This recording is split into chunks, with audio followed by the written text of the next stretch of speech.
everyone, and welcome to Ponderosa North for the love of Bonanza. Today's going to be a bit of a long one, but believe me, it's well worth it. I'm going to talk about our fearless leader. You would think that would be Ben Cartwright, but it is actually David Dortort, the creator of Bonanza. So I'm going to talk quite a bit about David, and you can find a lot of interviews with him on YouTube, so you can explore that if you want to. He's got a lot to say. He's a pioneer of television. But I'm really going to concentrate on an article that was written in Bonanza Gold magazine by his wife, Rose.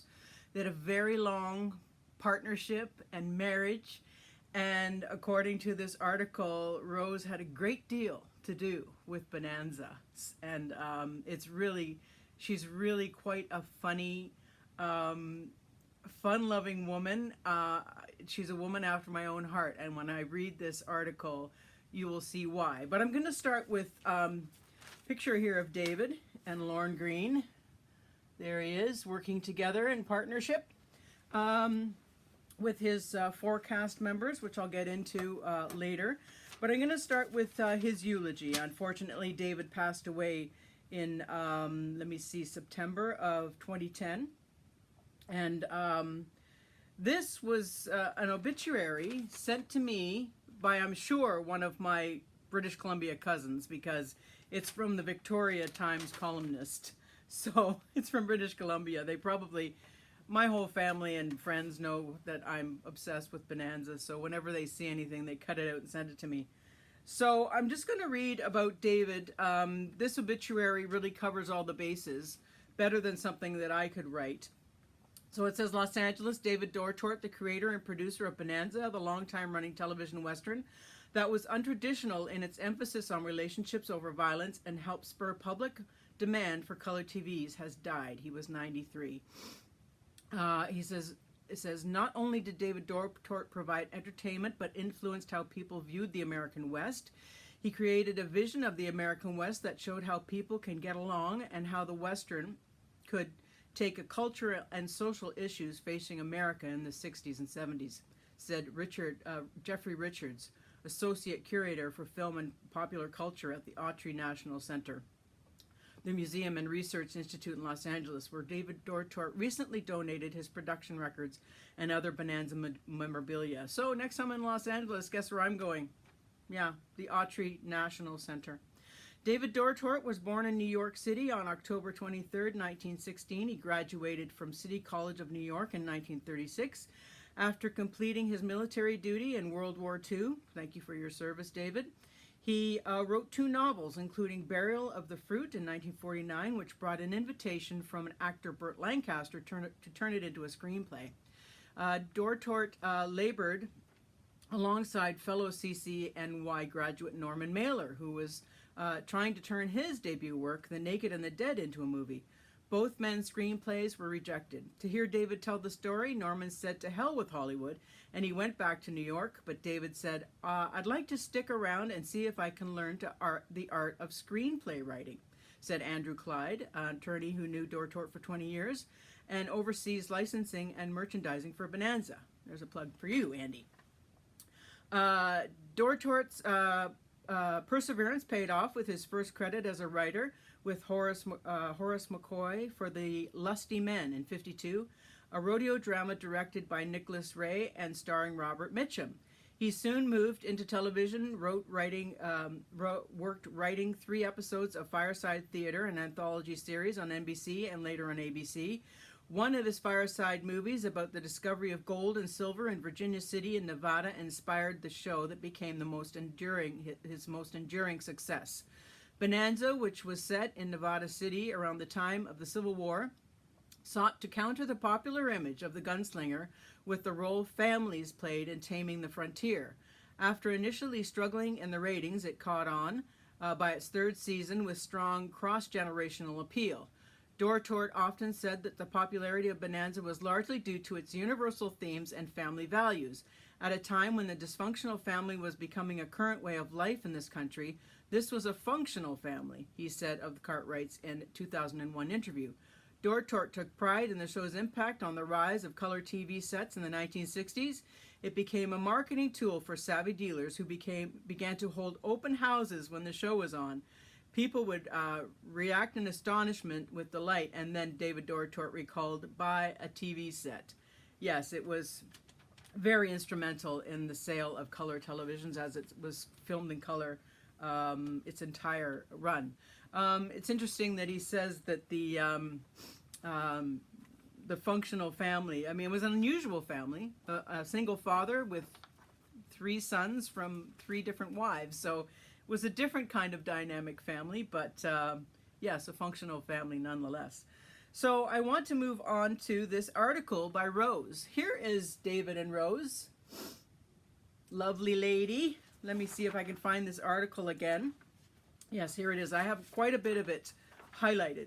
So if you want to stick around, please do. You won't regret it. She has a lot to say. When we arrived in California, it was at the beginning of the independent producer era. David started writing, learning, and doing a lot of early television. It was a lot of hard work, but one thing led to another, and then David came home and said NBC wanted him to do a Western and asked me what I should do. I said, what do you mean, what should you do? Bonanza, of course, she exclaims. She goes on to explain David had written a teleplay on the Comstock Lode when that area was really the Wild West. It was such a colorful period, and this was when everybody had guns buckled on, and there was a civil war where Lincoln needed the silver from the Comstock. It was a good, rich period, and not only was the beginning of the West, but also was actually about the growth of our country. He could just write on it forever. Anyway, NBC liked the idea and pitched it, and in no time, David was doing the screenplay. They shot it right away, and it was the first show shot in color. It was also the first show that really treated the family with a great deal of respect. I think that's why so many people love it today. I agree. It's all about the family. I remember one time before Bonanza, David was doing a feature with Alan Ladd. I think it was The Big Land, and Alan's character was riding off, and it was supposed to be in the middle of the winter. He was going to apprehend somebody or do something special. Anyway, he went off and he didn't even have a bedroll. I asked David how could he allow that. He said it was just the writer. It stuck to me as being so out of sync because there was supposed to be a big storm coming, and here was this cowboy in only his shirt and some little thing around his neck. He took off on a horse with no bedroll, and he said, where is he going to sleep? Where is he going to eat? What's he going to drink? You have to think about these things, she insists. Typical mother, too, right? Where are you going without your coat? Anyway, with that advent of color television came yet another more details to consider. With Bonanza, because it was a color show, David was so careful. He would go up to the wardrobe, especially the girls, to see that the colors were right, because the lighting wasn't perfected then. I think that Kodak supplied the film, and they learned a lot from the show and improved their film a lot from using it on the show. But I'm not sure they acknowledged it, because when we went to the World's Fair in Montreal, the only place we couldn't get in right away was the Eastman Kodak Pavilion. We had to stand in a long line and wait till we got there. I said, this is Kodak's best customer. Treat him like royalty, but we still had to wait in line. Oh, well, she laughs. We didn't mind standing in line. Well, you're in Canada. We stand in line for everything. That's what we do. We stand in queue.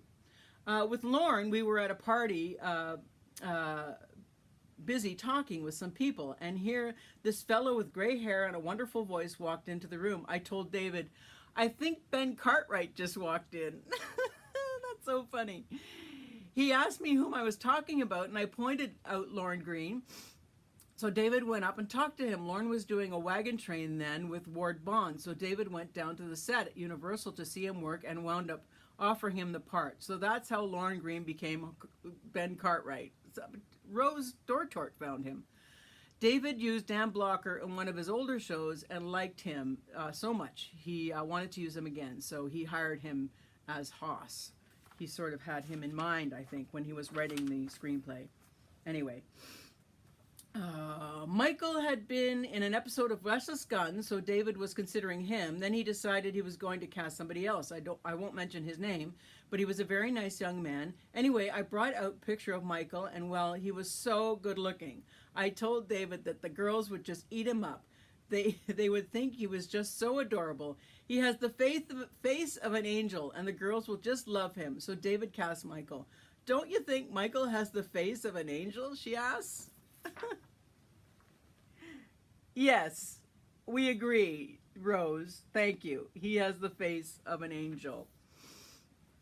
The last one was Pernell Roberts. I think NBC casting actually found him. All the actors got along really well, but later Pernell kind of drifted apart for whatever reason. Everybody loved Michael. He was such a little doll, and everybody loved Dan and Lauren. But I think the most loyal were those who loved Pernell, the girls in black, right? If they dress up to look like Michael with a cute little face, they can get away with it. But nobody could look like Pernell. He's very distinctive looking. I agree. But the first thing Pernell wanted to do was act without the toupee. David said, "What do you mean? You came in with a toupee. You did the pilot with a toupee. You are going to wear a toupee." Someone called me later and said, "What's with Pernell? Every time I see him, he looks different." I asked her what she meant by that, and she said his hair always looks different. Turns out he had half dozen toupees and kept changing them. One day it was this way, the next way it was that way. She laughs and shakes her head. Mrs. Dortort explains that they all wore toupees except Michael. Lauren wore pieces. We were away with Lauren and his twins one weekend. Lauren went into the bathroom and didn't come out. I asked his daughter what was going on, and she said he was probably fixing his hair. Even I don't take that long to fix my hair. So he finally came out and he looked wonderful. I told David we were going to another place and he had to have at least 2 bathrooms because she just couldn't do this. Share a bathroom with Lauren Green. That's hilarious. Pernell Roberts, who played Adam, left after the 6th season while some wondered why his character was never replaced. Mrs. Dortort has no doubts about the reason. She says, "The public wouldn't approve of it," she rationalized. "Anybody who was crazy about Pernell would have thought it an outrage to use the same name for another actor. They tried another man, Guy Williams, as Ben's nephew, and it didn't work. Williams was nice enough, but the others 3 weren't very receptive to him and made his life miserable."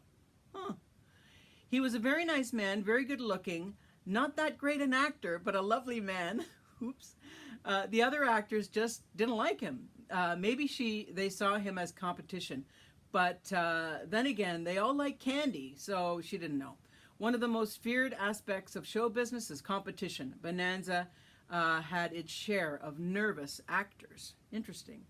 Dan was never a problem, Mrs. Dortort says. But then she says, the only problem was he started eating too much. He went on vacation during hiatus, and when he came back, he had gained 65 pounds. That was the beginning of his trouble because he had several problems with the gallbladder. When the gallbladder was removed, he started throwing blood clots, and then we lost him. The only ones I got mad at were the ones who would keep David from dinner, which was very often. He worked very long hours, and sometimes there was night shooting and sometimes story conferences and other things. I'd call him and say, "Are you coming home for dinner?" He'd say, "Of course." Well, I had the best fed garbage disposal in town, Mrs. Dortort declares. If he didn't come home by 11, I no longer saved him dinner. Yes, David Dortort talks about him being late for dinner and, yes, dear, I'll be home. I'll be home as soon as I can. So that's the article about Rose Dortort and David Dortort. He also did Restless Gun and High Chaparral. So very accomplished man, very good writer, wrote quite a few Bonanza episodes, and he and Rose just had a great partnership together for many, many years, over 60 years, I believe. So yeah, do some research on YouTube for interviews with David Dortort. He's quite an interesting man. So we'll see you next time on Ponderosa North for the love of Bonanza. Bye for now.